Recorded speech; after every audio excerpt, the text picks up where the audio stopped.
Comment vivre le bonheur dans votre mariage? Tiré du livre Les 10 caractéristiques des mariages sains, écrit par Liliane Mouba. Comment vivre le bonheur dans votre mariage? Le mari et la femme reconnaissent la valeur de l'autre. Il n'y a pas de doute que chaque personne est unique.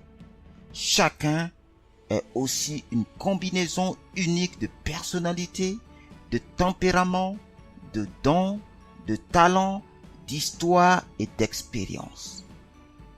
Lorsque nous formons une équipe, nous cherchons des joueurs complémentaires.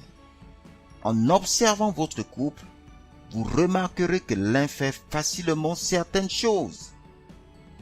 Je suis très ordonné, pointu dans la propreté, appliqué à la gestion des finances, énergique, avec un discernement intuitif. Alors que Johan est plutôt calme, audacieux, planificateur, visionnaire.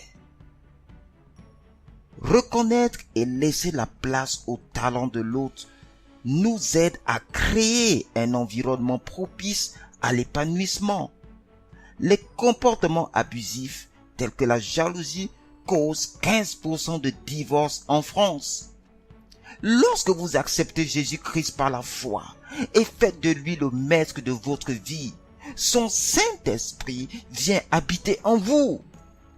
Homme ou femme, selon 1 Corinthiens chapitre 3 verset 17, à partir de ce moment, chacun devient un porteur de la présence de Dieu.